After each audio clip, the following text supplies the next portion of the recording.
sweetheart, my all.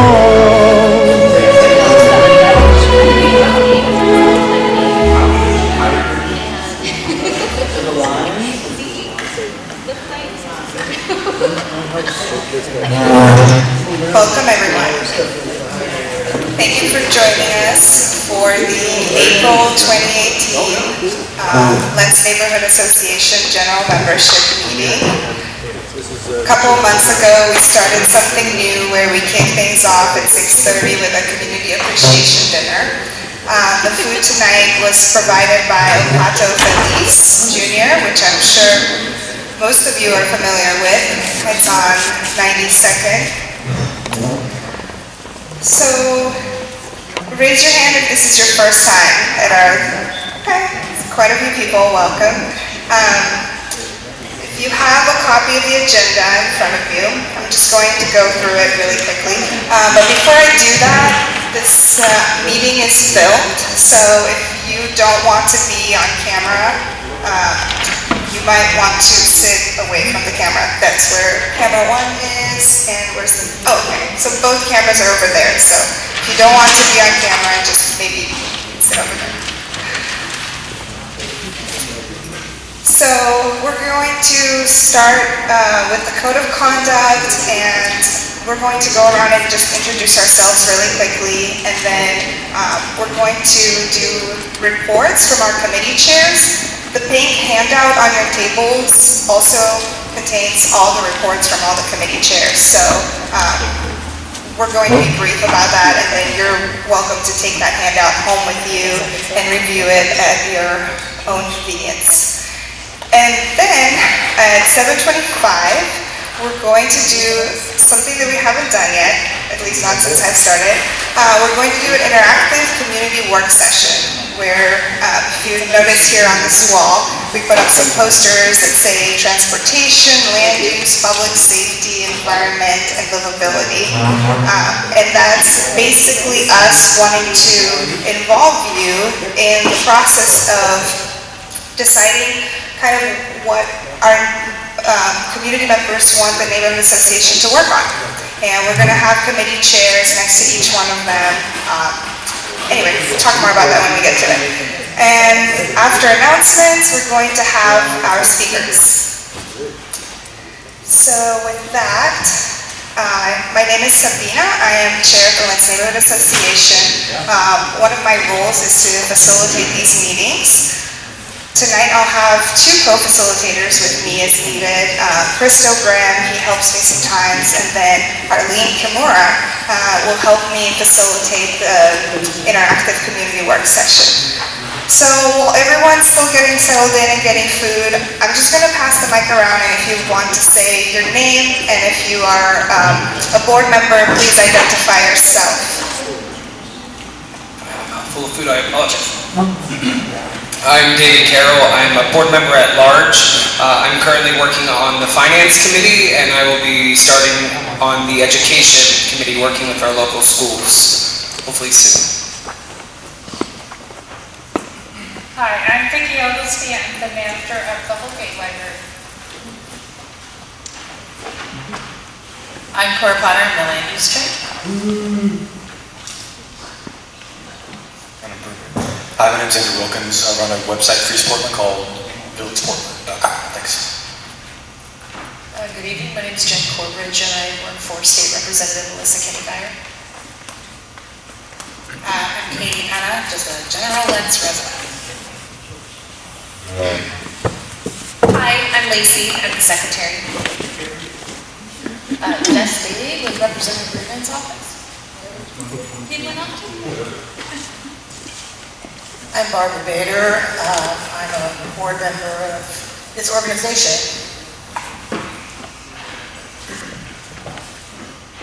I'm Joel Revick. I work at the bike shop there in Northwest Bogear between 93rd and 94th.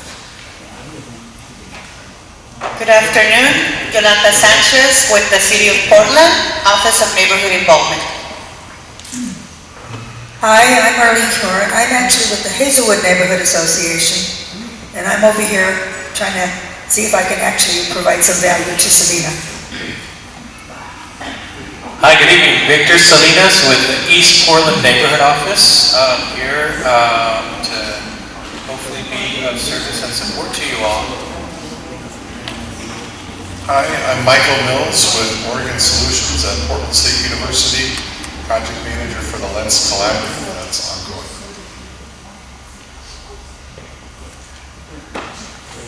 Hi, I'm Amir. I'm one of your neighbors. Hi, I'm Leanne, one of your neighbors. I am Jeff Reardon, State Representative for District 48, which includes part of Lents down into Happy Valley, and one of your neighbors as well. Robert Schultz, I shoot for Open Signal, and it's a community access television, and also a neighbor. Ashley Schofield, also a neighbor, and also here representing as a member of the Pedestrian Advisory Committee through the Portland Bureau of Transportation. I'm Tom. I'm a neighbor. No one special. Just me. Good enough. I'm Dennis, My mom and, says I'm special. I'm retired. I live in southeast Portland. It's a potential problem with trash and broken automobiles. I have to call the city up at least once a week, every week.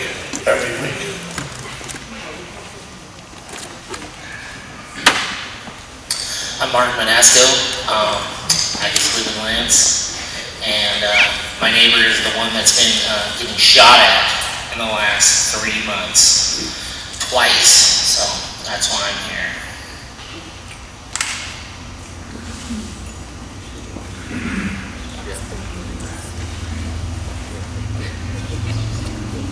Chris Brown, I'm the Transportation Chair. I'm Moran, I'm just a resident of Lents.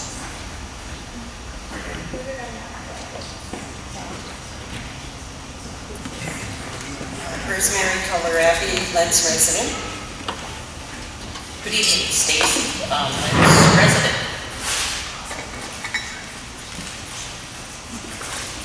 I'm Trina, I'm a resident. Vicki May, and I'm a resident. Richard Seymour, I'm a Lents resident, and I'm on the Finance Committee.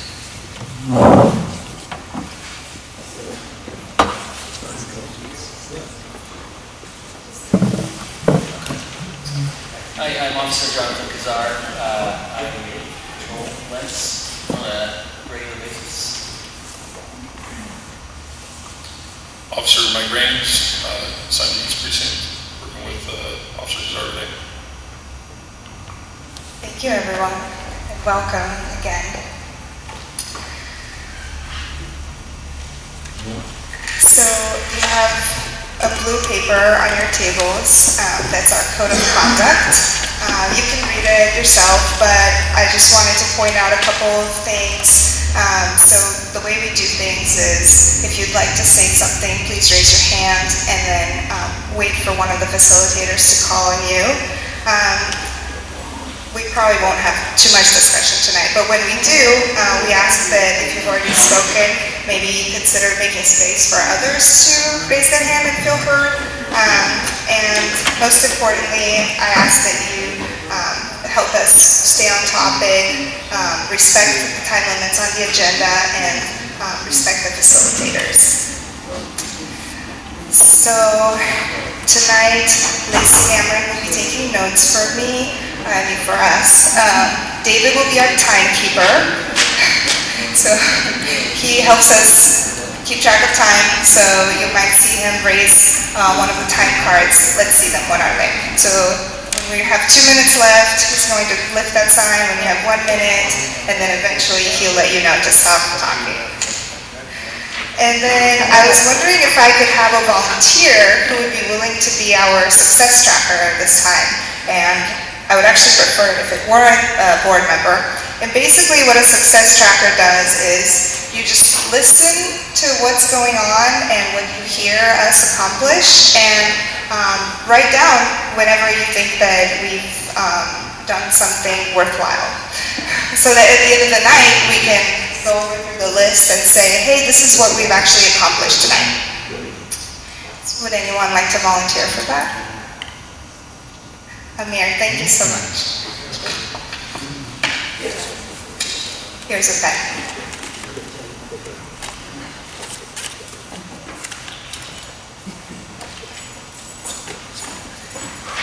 So with that, I will direct your attention to the pink handouts on your tables, which are the committee reports. And again, you're welcome to take these home with you and review them at your own pace. And at this point, I'll turn it over to committee chairs. Who would like to speak? Or the 8800 block of Bar South, I can't remember which street it is, but I'll be posting those up on the LNA Facebook page. But if anybody has any questions or if they see like signs going up, feel free to contact me. They're mostly routine demolitions so that they can do infill housing. And then there's one land use case that's going to be coming up for the TriMet garage, but it's not open yet, so I don't know the details on it. But if anybody is interested in what's going on at the TriMet garage, that's east of the freeway, not the new one, the old one, please feel free to contact me. Michael's here. I went to the Lents stabilization and job creation meeting. They had a really great presentation on new flood modeling, as well as housing impacts. There's a link posted in the report that goes directly to those presentations if anyone wants to check them out. And then the Equity and Inclusion Subcommittee met and stuffed bags, 325 bags full of to make welcome packets for the folks in the new apartments, and we're going to be delivering them over the next few months.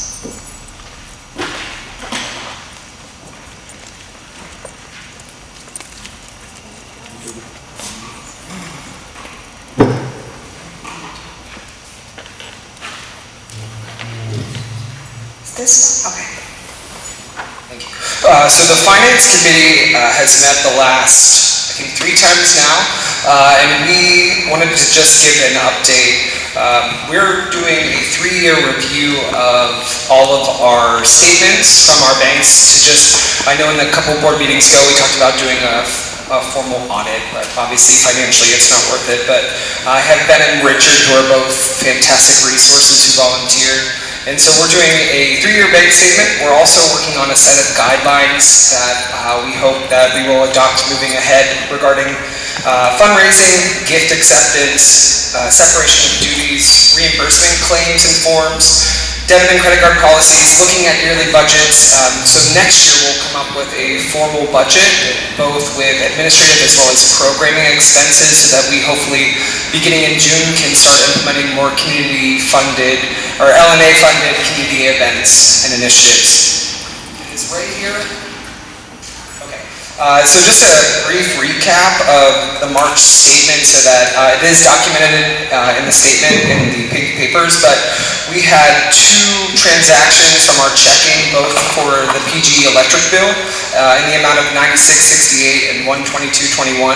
Those seem high, but it was 3-month payments because of our check signers. So we are fully paid with the electric bill, and then we had 1 transaction from the savings in the amount of $200, which covered the electric bill. But if you have any questions, feel free to reach out to Ray or I. Thank you, David.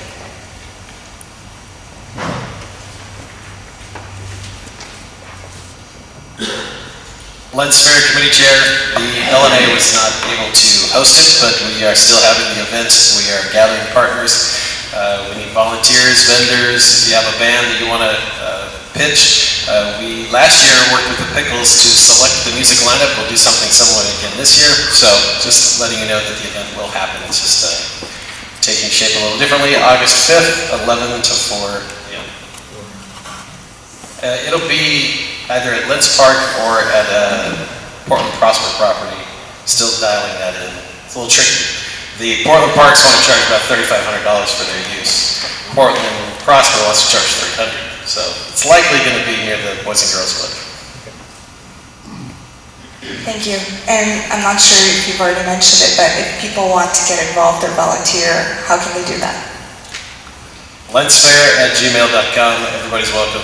There's all kinds of stuff. You can do stuff from home, you can do stuff in person. There's the day of the event, all kinds of stuff.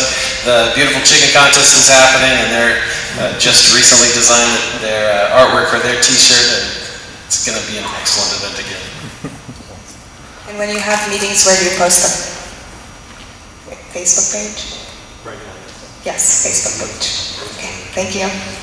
Anyone else? Any other committee chairs want to talk? Okay. Well, we're a little early on time, so we might want to consider, just 1 second.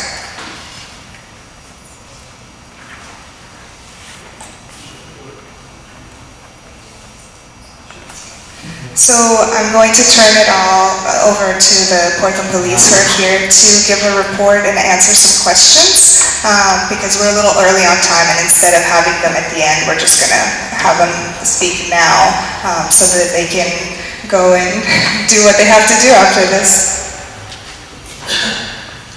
Hello, John Kazar. I already didn't introduce myself, but Officer Rigoni was supposed to be here and had some stuff prepared for you guys. Unfortunately, he got on a 5-car crash on 82 and Foster, so he's stuck on that. I wanted to give you some updates about what's going on. So our neighborhood response team is putting us through a bunch of training in regards to the ATVs that we have at the precincts. The goal in that is to allow us to work the Springwater Trail and work with livability issues and offer resources to the homeless that are living on the trail. So I know the Springwater Trail comes through Lents. I know that's a lot of concern for some people. Another thing that's coming down the pipe is a jail closure. They're either going to do a 1-for-1, which what that means is if we bring somebody into jail, they have to kick someone out the back door before we're allowed to bring that person in. They're also talking about closing it all together between a specific amount of time, say like 10 p.m. to 8 a.m. And what we'll do is probably cite people, give people citations with court dates to come to court, and then release them right there on the spot. If we are required to take them to jail in regards to a certain crime, we'll hold on to them at the precinct, and then once jail goes back up, we'll have a big paddy wagon when people go down to the jail. I'm willing to take any questions. Anyone have any questions about anything going on in Lents?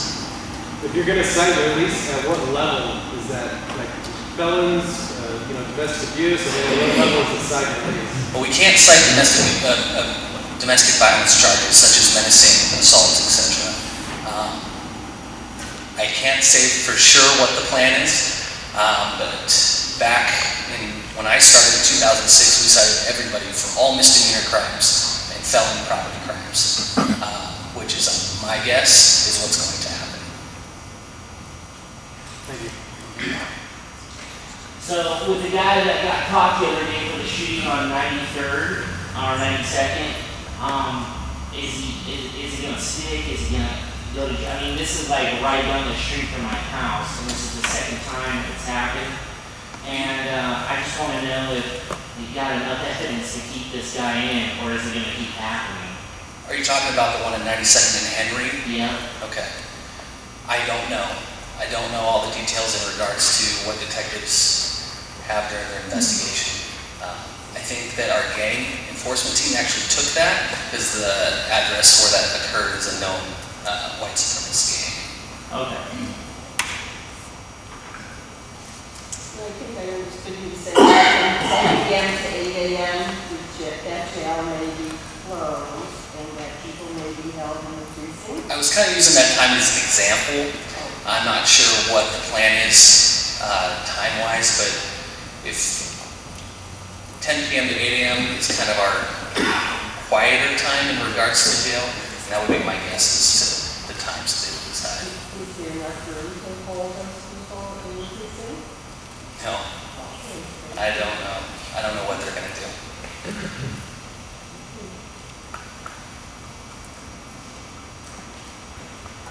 Sorry, when is this in effect, sir?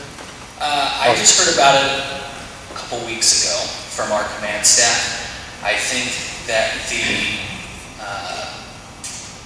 I think July 1 is when they start talking about budget, so Okay. probably shortly after that. All right. Thanks.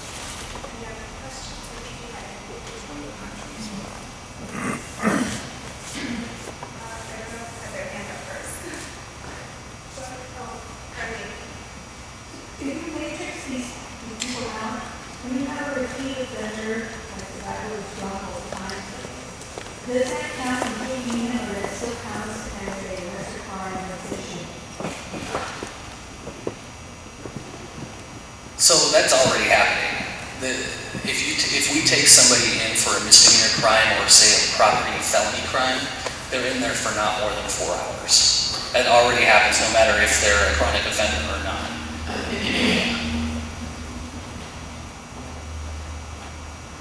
Two more questions and then we're done. Give us an example of felony property crime. Is that like breaking and entering? Yeah, like burglary, stolen car, a theft over $1,000, things like that. So you stress them, if somebody finds into another person's house, you cite that? I don't know. I find that very shocking, sorry. It is very shocking. I don't know what their plan is, but that could be possibly. Oh, just quickly, do you have any views on all the shootings that have been going on? I think most people would think like, shoot up with it. I can say, from what I've noticed, is that there is quite an increase in shootings in general in the community. I don't have a lot of information on what Portland Police's plan is in regards to it. I've noticed it citywide.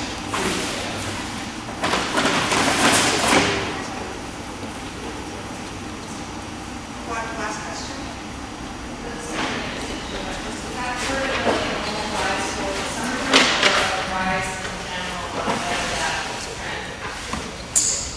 I don't know what the cause is.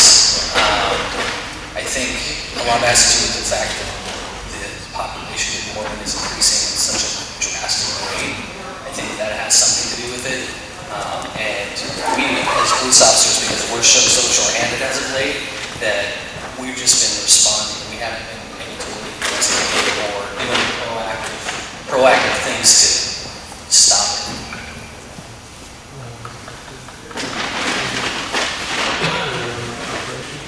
Thank you so much for coming. So, last time we had this table set up here for our guests and speakers, and it worked out really well because everyone could see who they are and they could go over there and talk to them either before or after the meeting and ask one-on-one questions. But I see that tonight all the speakers and guests just kind of mingled with everyone at the tables, and I guess that's fine too. But if you feel drawn to that area at some point, it's got your name on it and a chair. It's pretty cool. Okay, so with that, I will go to the next item on the agenda, which I personally think is very exciting. I wish the music was still playing to make it even more exciting, which is the interactive community work session. And for that, I will draw your attention to a handout on the table that says Purpose of Neighborhood Associations. And obviously you can read that at your own pace, but for anyone who's new or anyone who doesn't know, Portland City Code defines a neighborhood association as an autonomous organization formed by people for the purpose of considering and acting on issues affecting the livability and quality of their neighborhood. And people can convene in all kinds of forms in our neighborhood, you know, and they do. They form groups based on their identities or their native language or interests, but the advantage of working through a neighborhood association, you can see they're listed there, is you can get a lot of support from the city to resources and services. You have access to people who can give you advice on how to strategize and work to get things done within the neighborhood system. We also have access to two free Portland Park event permits per year and free use of Portland Public Schools facilities. So basically, we've been convening here, and we do these meetings and we present a lot of information to people. But Christo, I believe, was saying at one point that presenting the information is still like the lowest level of involvement. As next step above that would be to actually take a position on something and advocate for it. So basically tonight we want to do just that. We want to involve you in setting priorities for what the LNA should work on. You all know what you like about your neighborhood, and now we would also like to find out what you might want to change or work on. So with that, I will turn it over to Arlene Kimura. I'm sure many of you know Arlene. She's a community activist in East Portland with over 25 years of experience? Yeah, it sounds like I've been around forever, and I guess I have. Sorry. But when we do these kind of exercises, it also shows what you are interested in working on. And so it is a message that says, how can we group these things? How can we get more bang for our bucks by grouping them under transportation or land use, and in some cases you're going to have overlaps. Otherwise, people who are chairs tend to bring out, somebody calls them up and says, I want to be on your neighborhood association meeting. Okay, whereas if you already had that, you could set the agenda well in advance. Every other meeting that I have, the agenda has been set, usually by the board, with input from the community. This is your opportunity to get input. Maybe you want to talk about the speeding traffic on Foster as it comes out of Happy Valley, or maybe you're not interested in any of those kind of things, but how can we get more engaged with Portland Public Schools? It's all open. We aren't going to work on every one of them. I don't think you have the time or the energy to do that, but there might be big categories that can be addressed. And so I think that was what Sabina is trying to do, and we certainly can start grouping some of this stuff together and working on how you can play a part in being the solution. So please, Sabina, do you have we don't have dots, we have markers, so that you could put a marker. If you have a different thought, go ahead and write it on the categories. It's perfectly okay. Yeah, so I forgot to bring the red dots, but we will make it work. So basically for this next section, I've asked committee chairs and other of our guests to have each one of them next to each category. So Christo is going to be next to transportation, Cora is going to be next to land use, we have Yolanda Sanchez, a crime prevention coordinator from ONI, who's going to be next to public safety, Barbara Bader is going to be next to environment, and then Victor Salinas will help us with livability. So I was going to divide us in 5 groups and just have, people start next to one, depending on what number you have, and you can either put a check mark next to something that interests you, or if you don't see that, whatever your interest is, if it's not on the list, then you can also write your own. You can see we left plenty of space for people to add their own. So what would people like to do? Should I divide you in 5 groups, or do you just want to go next to start wherever? Wander. Yeah, there's not that many people, so if I can have the people who will be the committee chairs go and stand next to your item, and I'll give you pens. And then everyone else, just feel free to walk around and go talk to them. They're also, all of them are great resources. So if you're not sure, if you have an item and you're not sure where it goes, just go ahead and ask them. We have a 6th category called Other for any of the items that go under no category. And so when the time is up, I'm going to have the note takers, let's call it that, come back and share with the rest of the group what they got. Little space. And if you have mobility issues, but you'd still like to participate, just flag me down and I'll help you. I did. Our time is up. Please, they're pretty see, and we're going to talk about what we got. If they need stuff, but then they don't stand around and clean up they don't. Garden. They just want to get their brownie back. Someone always says, yeah, I'm concerned about that. We'll see what happens. Did you already put the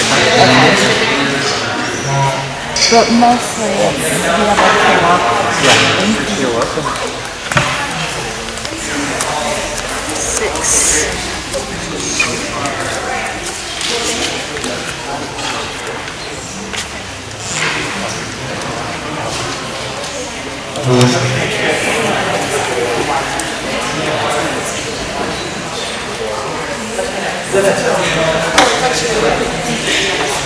I heard the mic, then I think, well, that's like, it's like at the theater, they just do these little puppets. I knew though.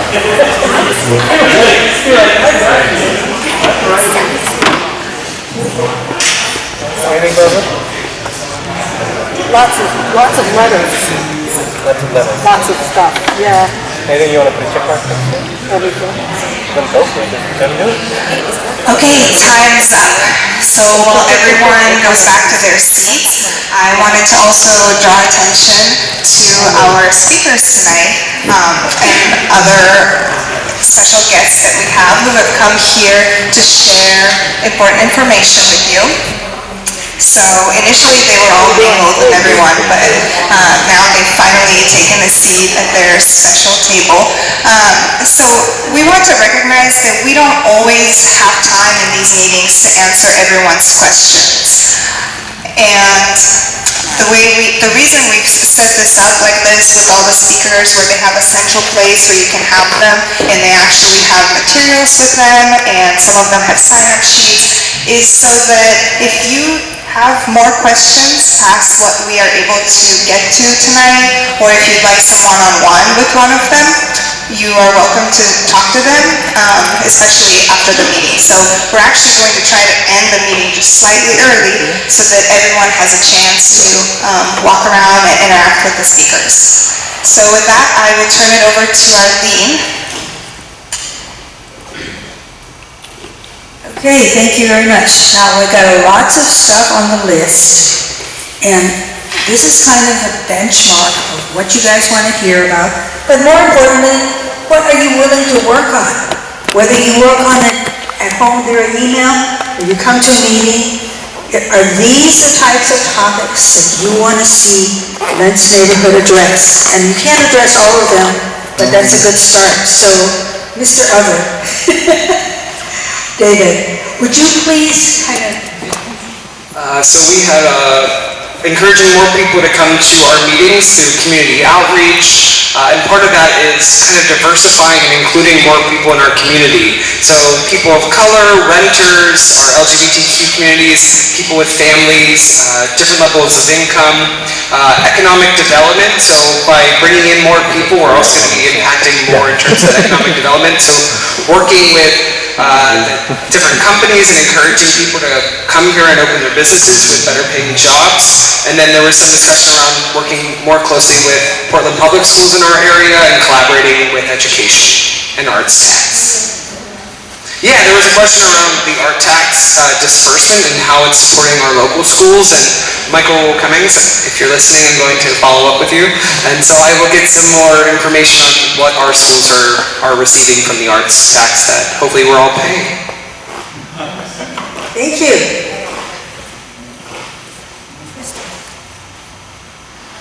So thank you all for your transportation thoughts. I'm going to describe this in a certain way, and that's that there's change happening in the community.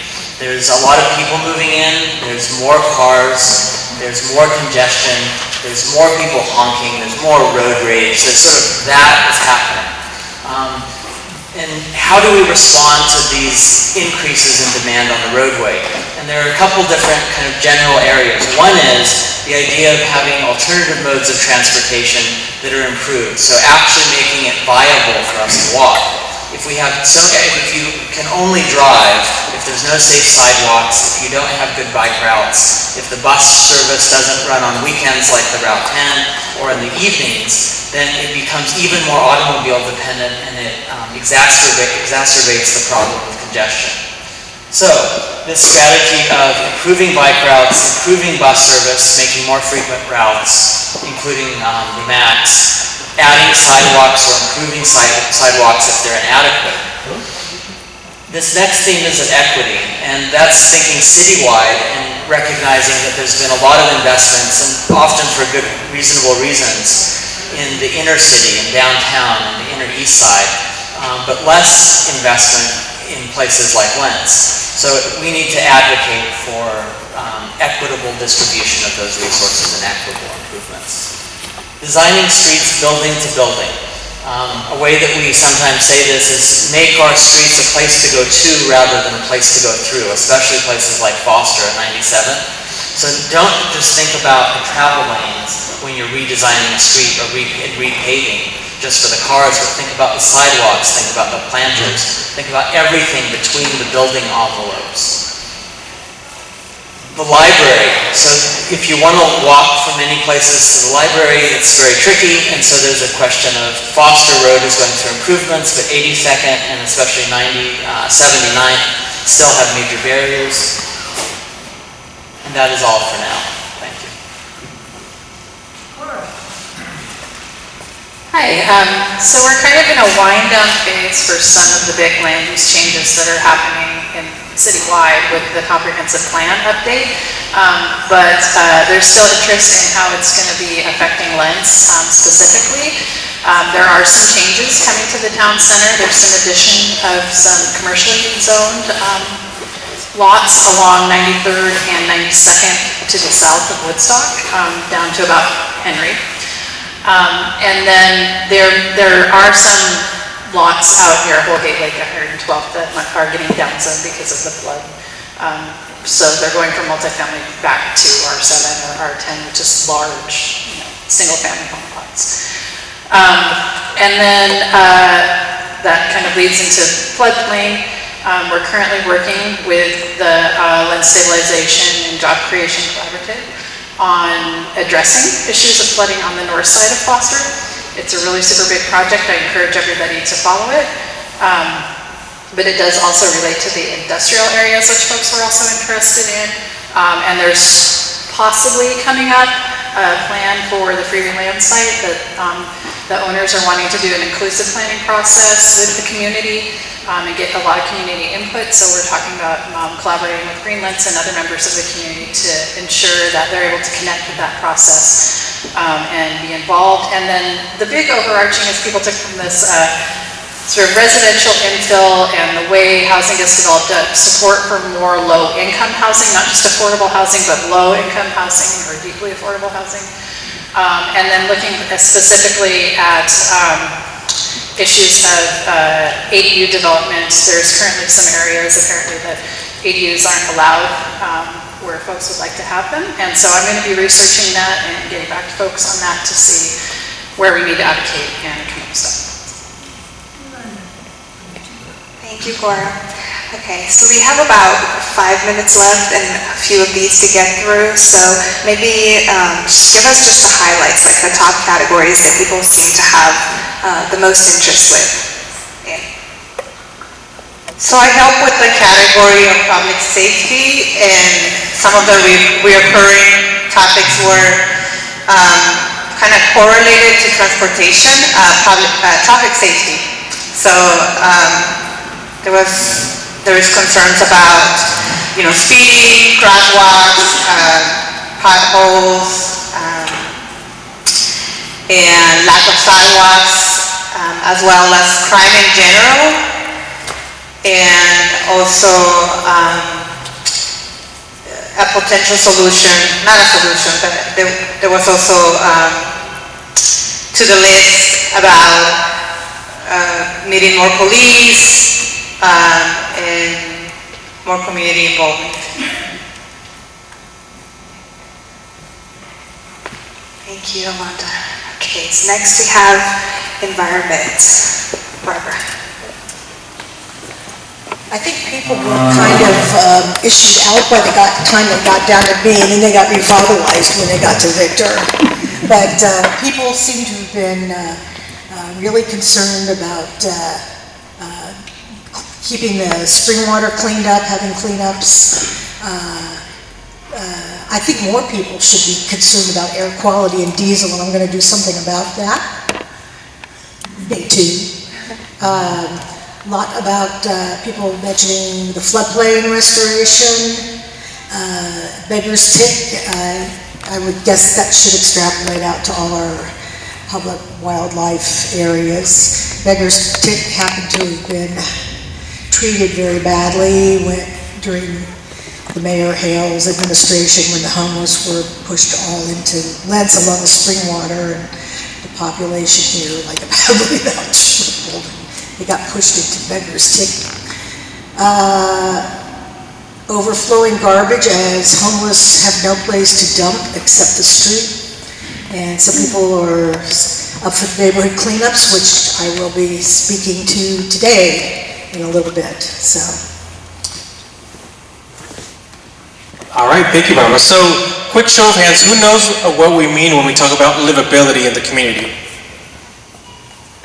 All right, so we got a pretty good understanding. It's about making sure that our streets are safe, walkable, that we feel comfortable, that we feel safe walking in the streets, coming together, living, working, playing, and coming together as a community. So livability touches a lot of these things that the environment, land use, public safety, transportation, all these issues cover.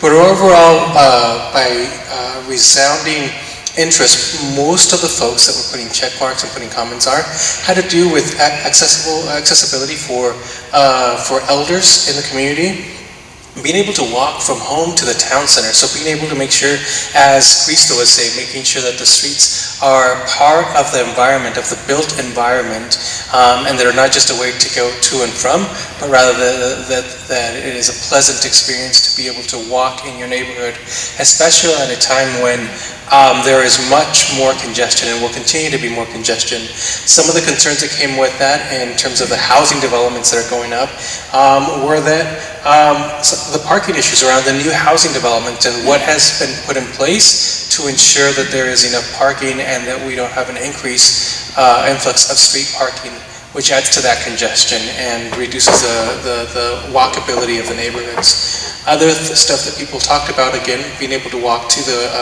public spaces and gatherings, is also making sure that you have safe, walkable spaces, that you feel comfortable being a pedestrian in your neighborhoods, in your community, getting to and from different places, that it feels comfortable walking there, like it would downtown.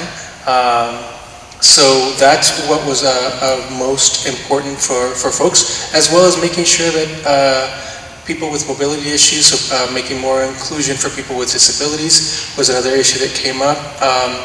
And then the concept was to stop tearing down historical homes that are being replaced by smaller, they call them sausage houses, but more of those narrow houses where they try to fit in like 2 or 3 in a lot where you normally would have one single family home. So that's by far what was most of interest to folks. So as Arlene was saying, what is it that you want to take and run with? What has energy? What are you going to sit here and come together with your community, come together with your neighbors by email or in person to address and advocate for some of these changes? What is it that you want to take on as a community? That's what this was for. So I hope that gives you a good idea. Thank you, Victor, and everyone who helped us take notes. And thank you, everyone, for going along with this. This is really valuable information for us, and it will help inform the speakers that we will bring from now on, and really, I think a lot of people think that this is something that we run into all the time, that the neighborhood association is here to do all these things for you, but it wouldn't be possible for us to do all of this because we are also volunteers and have limited time, but we can convene these things for you. So now that we know that there's a lot of energy around certain topics, such as spring water cleanups and anything else that's on here, my vision's not very good. We can help facilitate all these for you. So maybe at the end, if you're particularly interested in joining, some of these are committees, or you could start your own committee. Maybe gather over by those groups at the end and see if anybody else joins you, and then we can work from there. But we will take all this information to our next board meeting and see how we can help facilitate some of these. Thank you so much, Arlene, for helping me and helping all of us facilitate.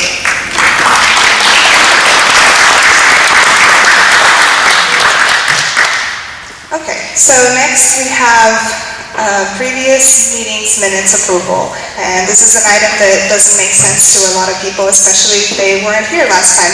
But we basically vote to approve the minutes from the last general meeting. So if you were here and you would like a copy of the minutes, raise your hand and I'll bring some to you. We basically just want to make sure that we got everything right on there. There's no errors. And by the way, we don't expect you to read these in the short amount of time that we have here. Although you're more than welcome to, I always make them available at the start of the meeting. But we post them on our website at least a week ahead of the meeting, and this time I tried to also share them on Facebook. So if you're ever wondering where the minutes from the last meeting, just go to our website, lentsneighborhoodassociation.com, and you'll be able to find there the draft minutes. So that's before they were approved, and all these committee reports too. So, would anyone else like a copy of the minutes? No? Okay.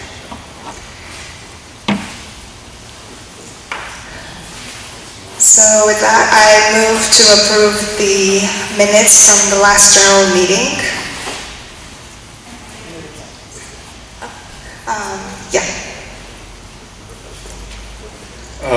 I would like to have us add to these meeting minutes all members that were present. One of the reasons why we do that is that if we put that in the meeting minutes, we don't have to be releasing the actual sign-in sheets to the public. We can keep that information a little more private.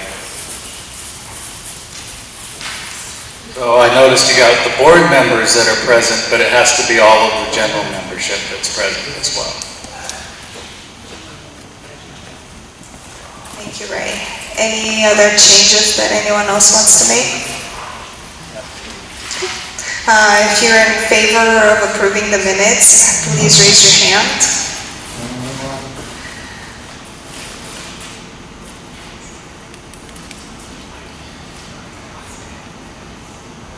So we have 13 in favor. Is anyone against? No? And anyone abstaining? Okay. 4 people abstaining. I know it seems ridiculous, but we have to make a note of all of that. That's 5 people abstaining. So with that, our minutes are approved. Okay. Now we have some time for announcements. So this is a portion for all of you, our members. Anything that you would like to make us aware of. Maybe you have an event coming up. Maybe you'd like to raise an issue. We just ask that you please keep it to under 2 minutes. Thank you. So again, I'm Vicki from the library, and every time I come, I bring the events that are coming up at the library. This time I brought the April events, which April's almost over, but they haven't given me the May ones, but I was able to print out for the May, so I will highlight what's going to come up in May, but you will receive the April events. So every year we do a Lunar New Year celebration. Our celebration this year was February 20th. And I don't know if you remember, but that was a snow day, so we didn't get to have it. But all the performers who were scheduled to come are going to come back Tuesday, May 15th for another evening of cultural events, lion dancers, crafts, calligraphy, martial arts demonstrations. So it'll be a really nice big event. That's Tuesday, May 15th, starting at 6. Starting tomorrow, we're going to put the ballot boxes out.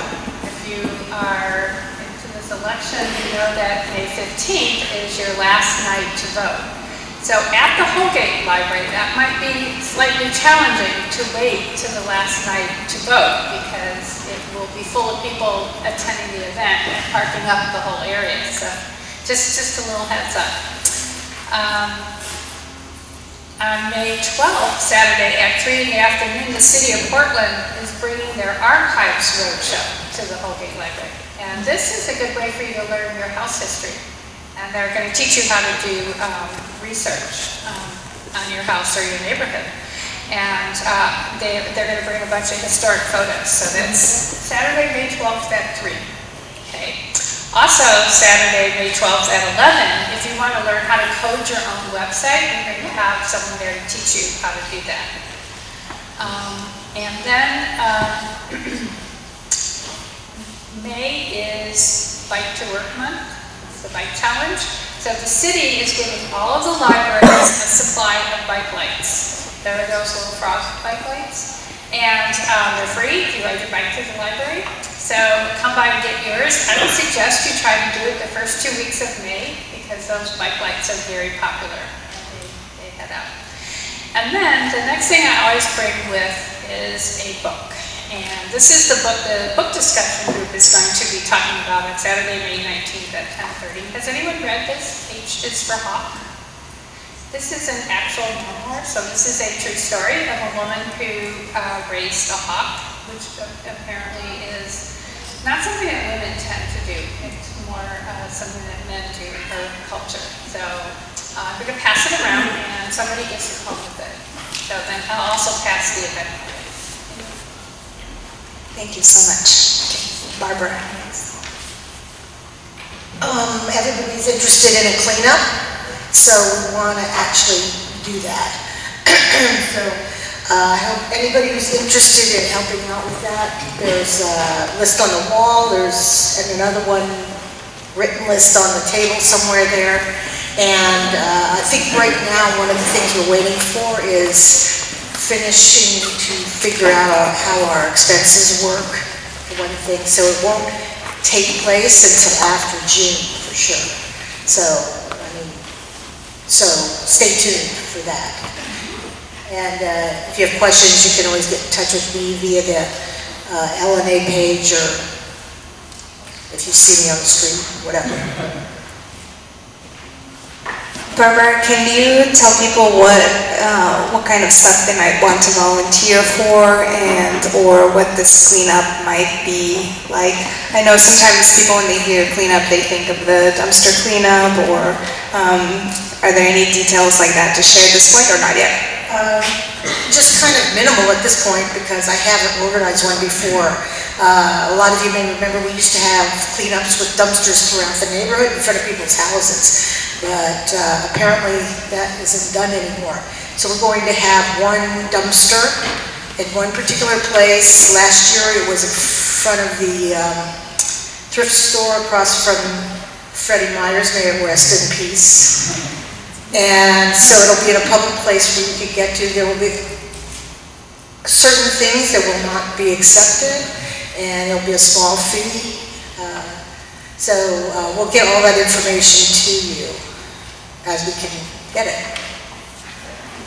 But we will need many helping hands, so if you are interested in volunteering, please do so. The sign-up sheet is over there by the neighborhood cleanup volunteer sign-up sign.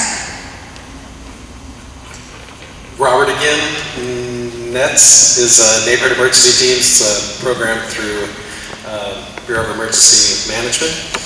LentsNetLead@gmail is the email for the local team. We meet the last Sunday of each month, and the location still kind of moves around.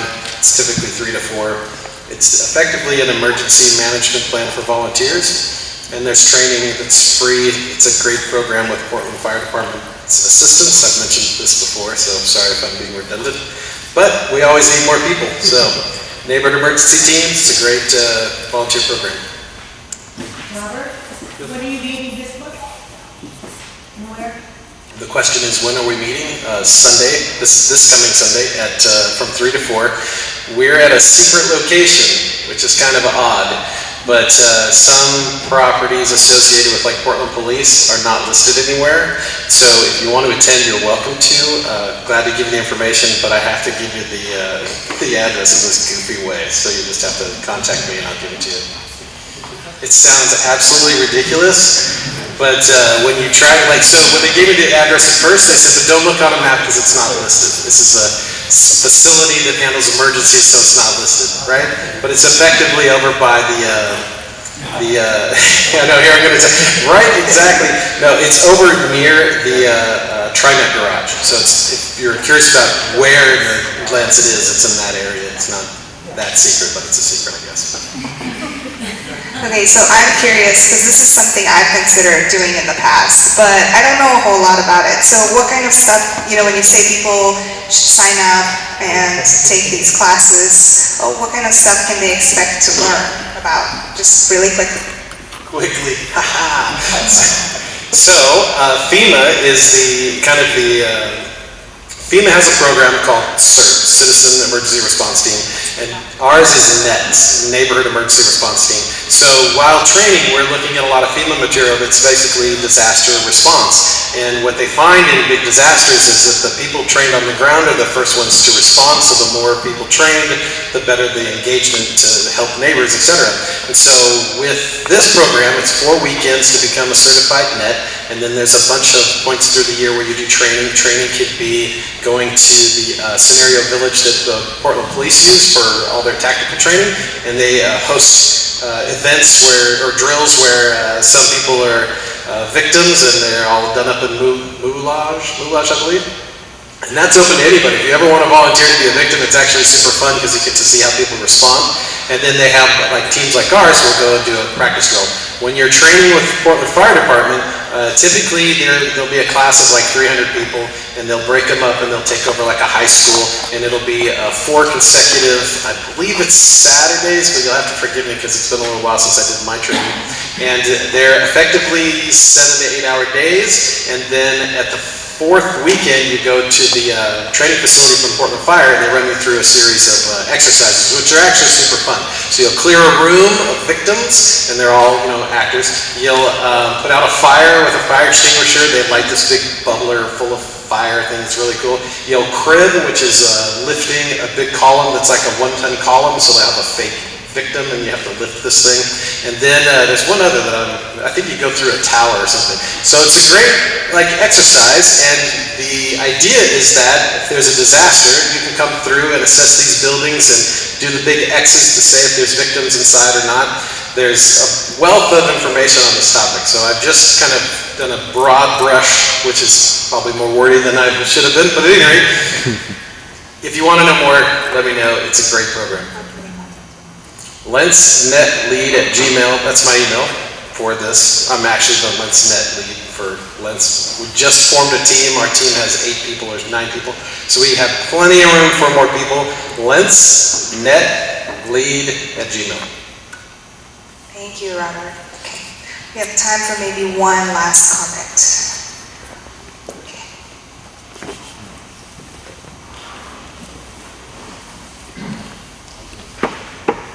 The 82nd Avenue of Roses Parade, I believe, is this weekend. Starts at, I think it's at 9:30 a.m. at Eastport Plaza. This is the parade that was canceled last year because of potential for highly disruptive behavior from some folks. And so hopefully we can get it going again. It's one of the biggest events in East Portland, and so it's our big parade. After the parade, there's a community event in the parking lot of Eastport Plaza. And last year we were planning on having a booth there, but I don't think we've had the chance to organize that this year, unless folks want to do it on a spur of the moment kind of thing. tomorrow morning. Anyone who wants to be in the parade. Just kidding. Okay, so with that, we are finally at the section where we have speakers, and all our speakers have been waiting very patiently, and now it's finally their turn to speak. We're going to keep it super brief, maybe 5 to 10 minutes, and if you guys want to allow time for questions within that 10-minute, that's fine, and otherwise we'll try to get out a little early, and then people can stop by and talk to them.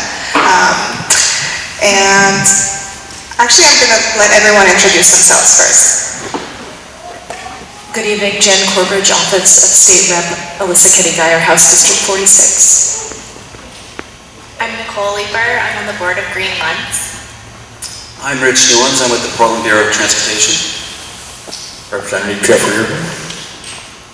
Hi, I'm Sarah Wilson, representing Wilson Company Contractors. Michael Mills with Oregon Solutions. Yolanda Sanchez, Office of Neighborhood Involvement, Crime Prevention Program. Thank you. And I tried to check in with everyone if it would be okay if we started with Jen Corbridge, because Jen has an early flight to catch, 3 a.m. or something. So if that's okay, she'll go first. Yeah, absolutely. So one of the things, Alyssa couldn't be here in person, so she sends her regrets. She's actually out of the country right now.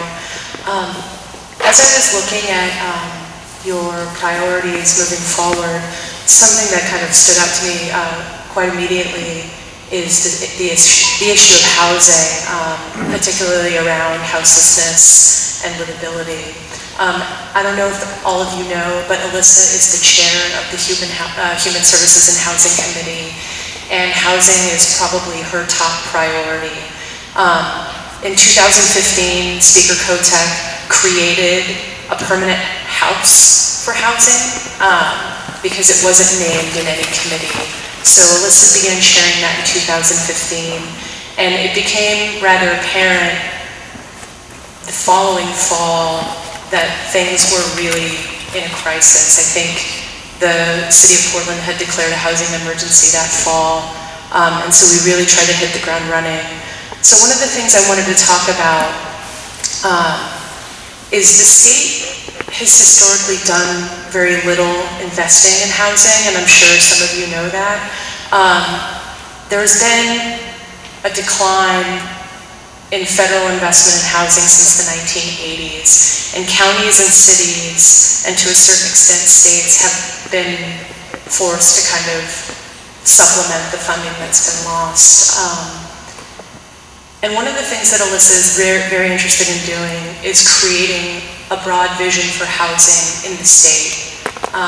This last fall, we traveled around with Oregon Housing and Community Services and went to communities all over the state, and it is happening everywhere. Everywhere, on the coast, in Central Oregon, everywhere. We heard very, very similar issues.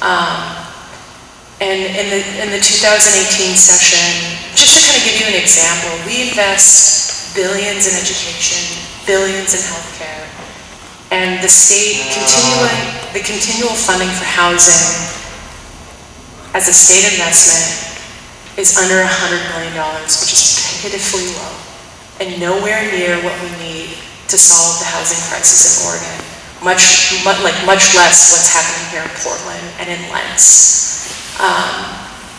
So one of the things that Alyssa is really passionate about doing is creating a grand vision for housing that really addresses the spectrum, right?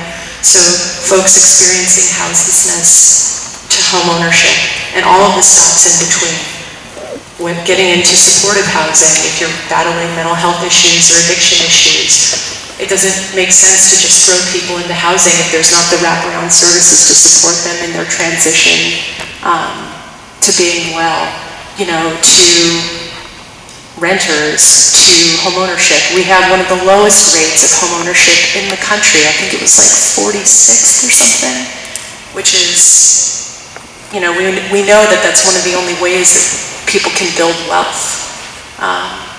So in the 2018 session, we passed an increase in the document recording fee from $20 to $60. And all of that money, it's broken into 3 buckets.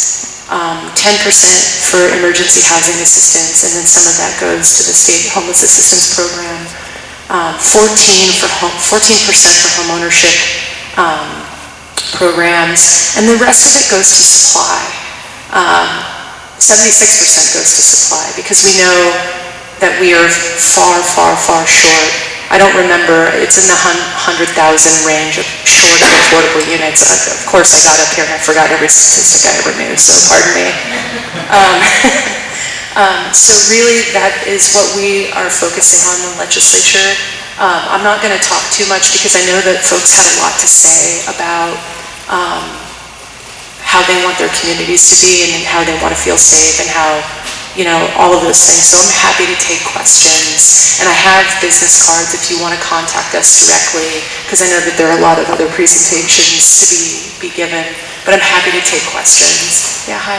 So you spoke a lot about safe, and I was curious if you could draw on it to Lents. We're very Lents focused. Right, exactly. It's very important to the state, but the impact for us, I'm just curious if you could draw a line. Because I suspect right. that, you're drawing her campaign out and it's popped up in the items you see.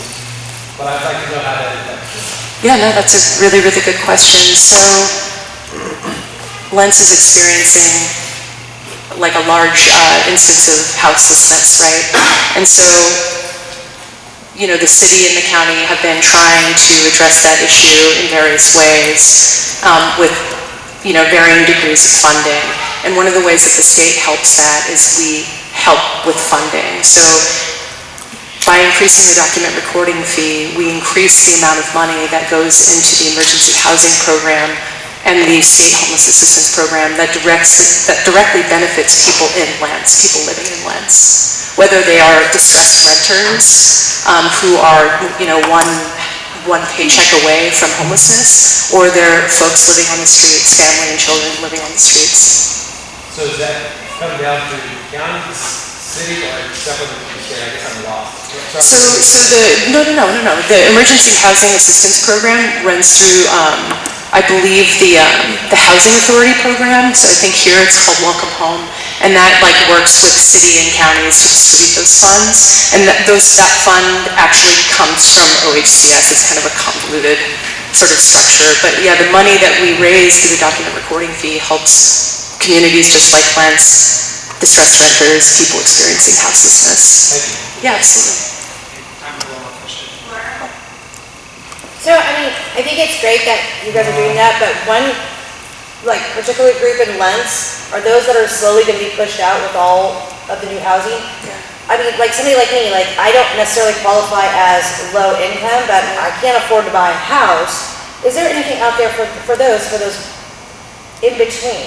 Yeah, the middle income, yeah. I mean, I know that there are, I don't know what the and maybe someone is better to answer this question, but I know that there are like IDA programs for down payment assistance that are run through homeownership programs. I know that there are programs through the Oregon Housing and Community Services for first-time home buyers who are low income or moderate income, as you said.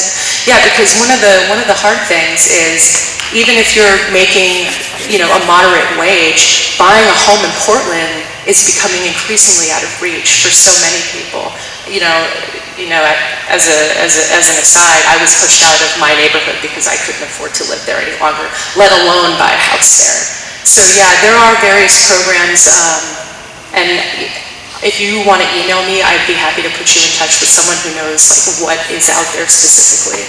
But at the state level, in the document recording fee bill, we also had a first-time home buyers bill, and I think the cap on the income threshold was a lot higher because we know buying a house in Portland is a little bit different than buying a house elsewhere in Oregon because it's so much more expensive. So even if you're making a livable wage, buying a house is still really difficult. So we raised those income caps for the first-time home buyer program to help moderate income people get into their first homes. That makes sense? Yes. I have cards and some handouts that I'm happy to leave, and please feel free to contact our office if you have questions or concerns. you, Jen. And again, Jen is with Representative Alyssa Kenny-Geyer. So now we will go back to where we were supposed to start with Rich Newlands, who's going to talk about the Foster Streetscape project update. I made a mistake there and put Representative Jeff Reardon next to that, and it's not supposed to be, he's not supposed to be there, but anyway. Well, thank you very much for having me. Again, I'm Rich Newlands. I'm the project manager for the Foster Streetscape project. I'm here tonight to tell you that this project is finally going to construction. So that's the big news with it. There's been a long conversation over the past probably 2 decades about how to make Foster better, safer. Well, we're finally ready to go forward with the project.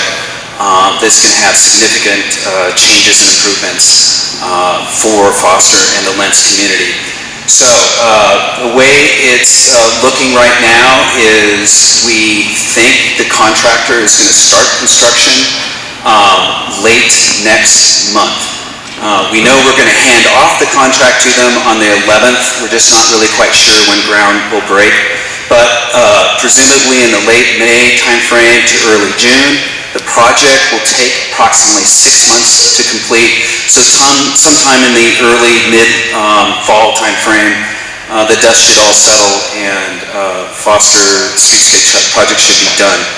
So to kind of help make sure everyone's aware of what's coming, we're starting a new sort of PR campaign to raise awareness about the project during construction. So one thing that's going to happen is all your neighbors and you will receive a postcard in the mail indicating that this project is coming, and for information and any detail if you want to learn more about the project, particularly say if you're a business and you want to coordinate with the project in terms of construction impacts, well, the project website will give you a lot of information.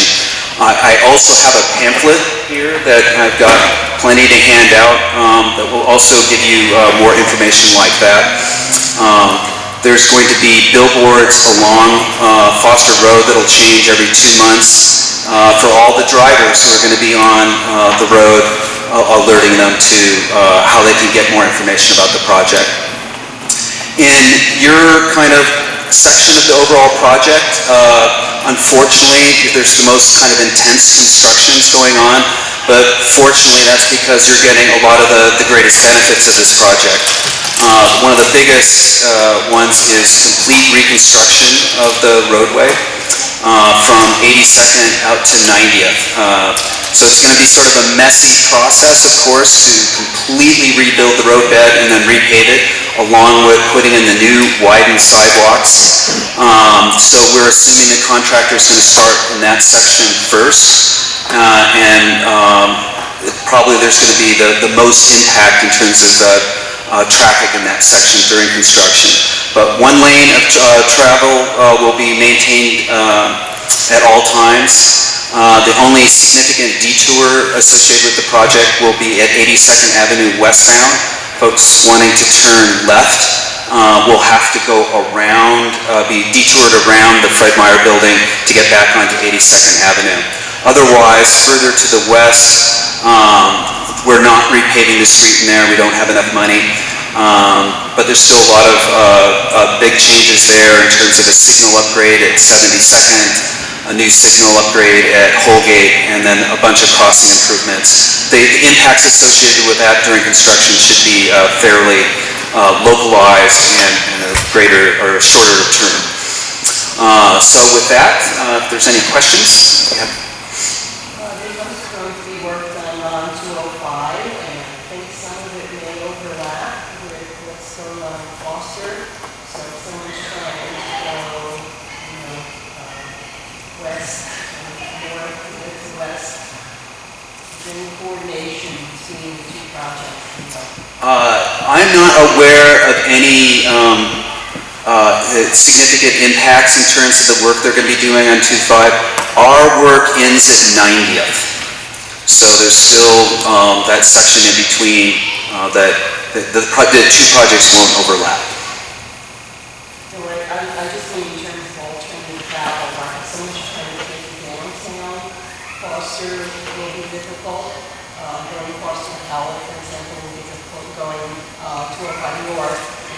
were most difficult, and some of it might be during the same time, projects that are going on at the same time. So I'm just wondering if anybody looked at that and how much overlap is there. Well, we were definitely heavily coordinated with Oregon Department of Transportation, ODOT, but the need to kind of, integrate coordinated detours or anything like that doesn't seem to be a need at this point in time.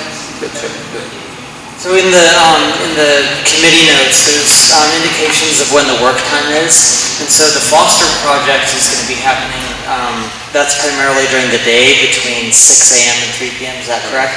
And then the ODOT project is going to be happening at night, so that might help balance that out. Any other questions?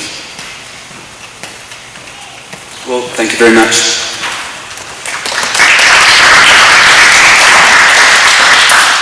Rich. Sarah Wilson is next with the Wilson Company Contractors. And we're doing really well on time. Good evening. I'm here tonight representing my husband's company. My day job is actually doing consulting work for a community, so I feel very at home in a neighborhood community, but not necessarily on this side of the table. So my husband's a contractor, and this is actually a unique project for us because it's actually our personal investment, and so we are building an apartment building at the corner of Woodstock and 90th, and I brought some handouts here to pass around. Thank you. And we're still in the early stages of our project, just getting ready to submit for our permits. Just wrapped up the plans, and so there's still more to come, but just wanted to give you some high-level information as far as where we are right now. So the handouts that are coming around, you'll see a picture there on the front, which is a rendering of the building. We still haven't picked the exterior materials yet, so that's not yet finalized. But what you will see on there is it's a 3-story 12-unit multifamily residential apartment building. So the ground floor includes the main entrance, and then on the back side of the building, a trash and recycle area. Bike storage is included within each unit, and what we're also going to be adding on the exterior are some additional bike racks for any visitors coming to the building. As I mentioned, we're getting ready to submit for permits, and we expect that we will start construction sometime in the fall, probably around September. Any questions? Sam? So is there going to be any parking available for those? No, according to, we're in compliance with as I was listening to your notes on livability, because we fall so close to transit and are in such close proximity, there's no additional parking for this building. The site isn't really conducive for that. Yes, sir.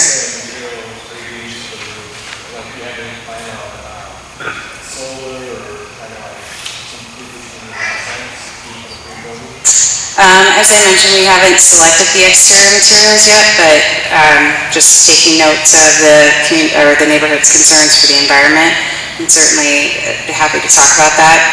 Another thing that we're interested is we haven't created a name yet for the building, and just would be interested in learning a little more about the history to have some historical nod to the community and to the neighborhood itself, and making it kind of fit in and have some reference to the history here in Lents. So would welcome any suggestions to that effect for those of you who are very familiar with the history and know quite a bit about it. Yes, sir. Is this currently the Blue House? Yes. Okay, thank you. I live on 89, so I was like, I'm not sure where this is. There you go. Yes. There's a tiny map on there. If you've got your magnifying glass, you can see it. Yes. I have the notes on my iPad, so if you want to come visit with me afterwards, we can pull that number up. Thank you for being kind and not asking too many technical questions up here. Any other general questions? And as I mentioned, I have more details with me, so please come see me after the meeting. Be happy to chat with you about that or hear any of your ideas for how to make this a nice addition to the neighborhood. Okay, thank you.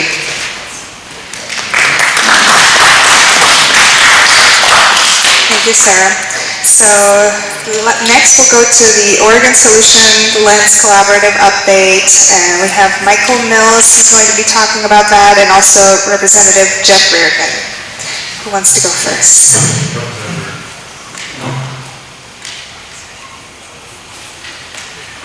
Well, thank you. Thank you all for being here too. I'm going to kick this off, and then Michael will fill in all the blanks. But basically, this project started about 3 years ago, and it started because somebody cared about this community. And so that was Nick Christensen called me and started talking about people that had paying just horribly high flood insurance prices, like average about $1,400 a year. So Nick called me, and I said, I had no idea what to do, and we kept kind of talking about it. I ended up convening what they call an Oregon Solutions Project, and so that'll be, Michael will be talking in some of the details. You also have a handout available that gives you all kinds of details and stuff, but as far as the project goes, it's a 2-year planning cycle, and we had to get Governor Brown's okay to do this and to bring on the team. And why do you need to do this? It's because it's such a huge project. It includes 3 or 4 city agencies. It includes a county. It includes a variety of different state agencies, anything from transportation to Business Oregon to people that deal with brownfields. I mean, just the list goes on and on and on. So it's something that's really complex, takes a lot of coordination. That's why you call in the team here. And so we have taken about 2 years, but we knew that there were 3 major goals. One of those goals is be job creation. One of those would be to improve the wetlands and enhance those. And the other was, like I mentioned earlier, helping folks with this flood insurance issue. We didn't want to wait for 2 years to start on that. So just because of the coordination that we were doing, we got the city's housing bureau became very involved, and they've already been able to help people. And so my sad story for the night, it was heartbreaking, really. Chris lives over on Holgate, and she was affected by this. Chris's family had been in the same house since 1944. She moved there in 1954. She's like at least as old as I am. So she was having to pay for her flood insurance on her credit card. Think about that. So just really struggling. One of the joys I had was a phone call saying that she got it knocked down to $700 and she got a refund.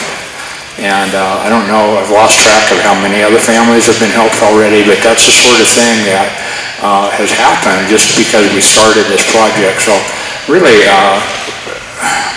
feel grateful that I've been able to participate and do this kind of work. And like I said, I just wrote a couple real quick notes. This is government in action. This is, I've worked with so many good people from the city and the state, but it's also democracy in action. This is people like you come to meetings like this and talking about the problems that need to be solved, and it's kind of cool. So you could have stayed on this evening. You chose to come here, and thank you for doing that. So Michael, you want to tell them the real story now?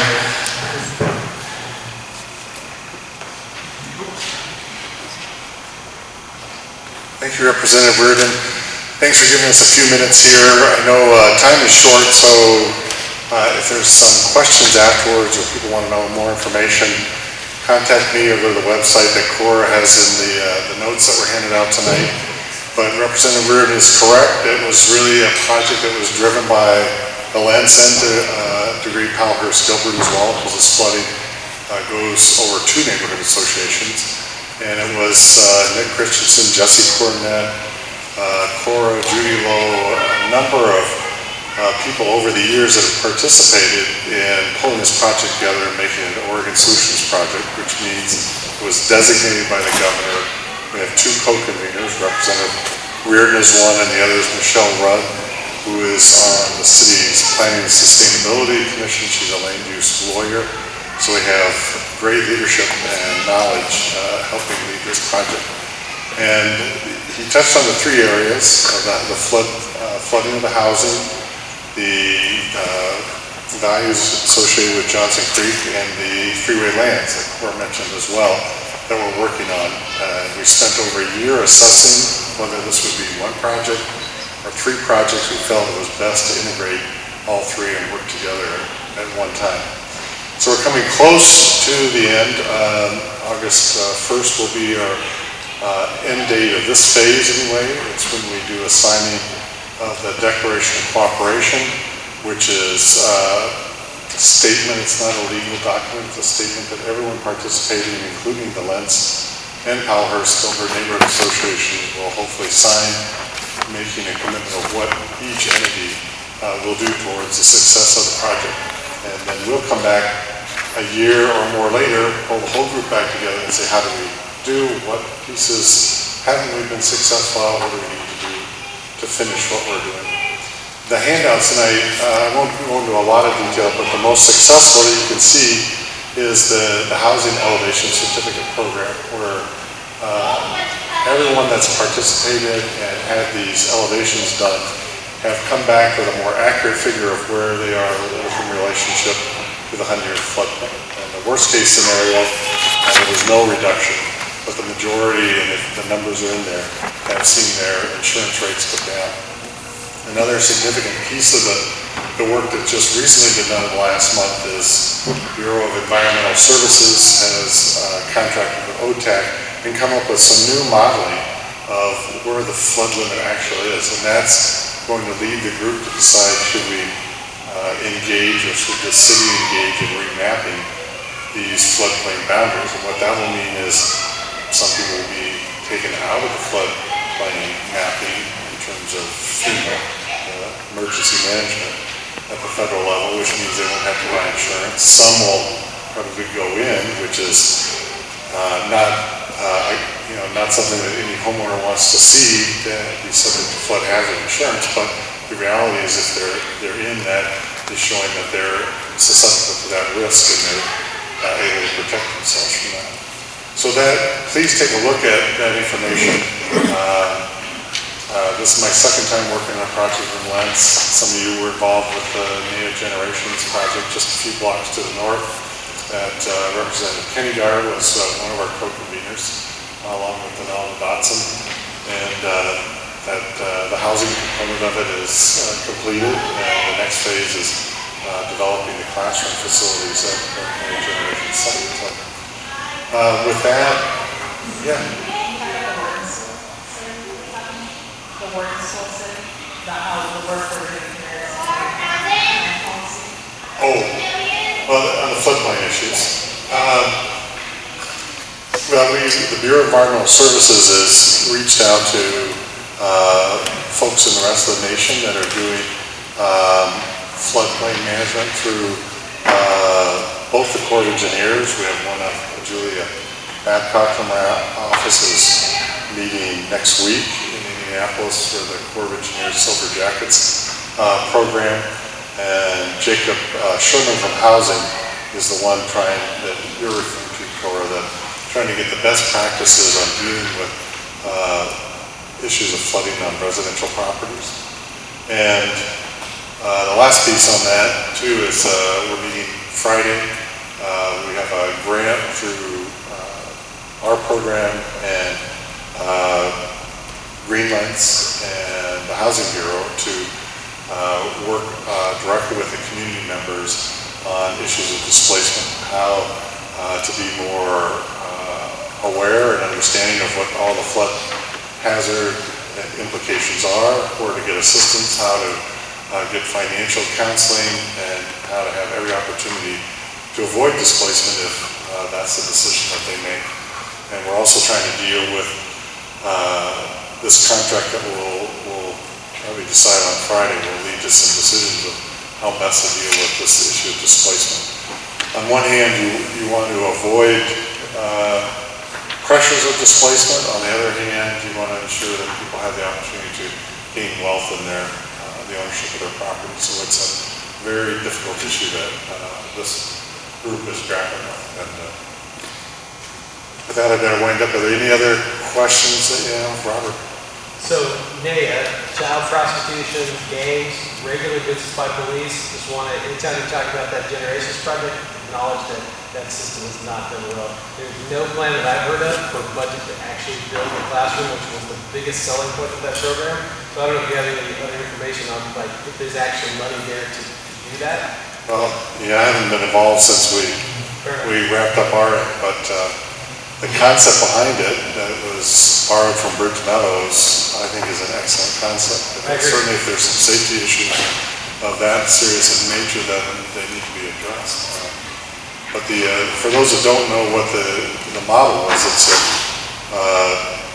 generational housing, meaning you have children, parents, grandparents, and the grandparents, for example, will get discounts on the rent for a time if they spend caring for their children, and it's been very successful. So I hope both those things, the safety issue can be addressed as well as getting the funding for the pre-K through 3 educational programs. Yeah, they're unable to offer the discounted housing to elders because they haven't built the project. So there's a lot of failure written on that program, and I wasn't sure if you had any view of the financial side of the actual delivery of the thing that would probably tie it together best, which is the classroom thing, which is what makes Bridge Meadows work so well, is it has that classroom component. Yeah, Bridge Meadows didn't have the school district classrooms, and that's what. But they have the community. They have the community for that collaborative kind of deal. Yep. Did you have any? Thank you. Thank you everyone for respecting the time limits too. It looks like we are going to be able to get out of here a few minutes early. Or you will be able to, if you have any further questions for our speakers, they will be here for a few more minutes too. So before we end, I wanted to go to our success tracker and see what, if you remember at the top of the meeting, I asked someone to volunteer to be a success tracker and basically keep track of what we've accomplished tonight. So you wrote a lot.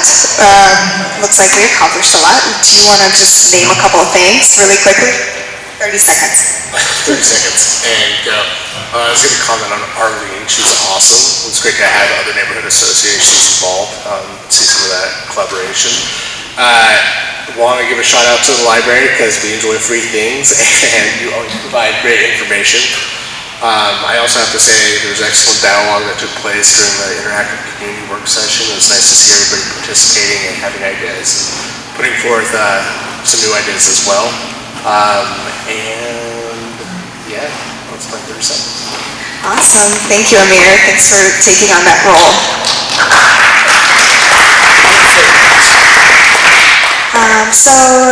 Yeah, if you still wanted to add check marks, you're welcome to go and do that. If you wanted to sign up for a cleanup that's coming up, and the sign-up sheet is over there by the entry.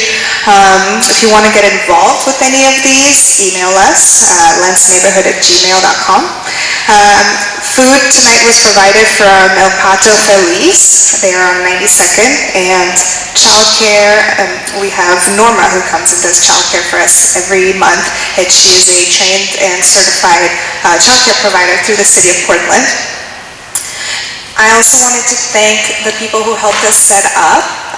David, he helped make some of the signs, and Robert Schultz's kids are the ones who put up all these posters, and his daughter did all the little flower arrangements on the table. Christo set up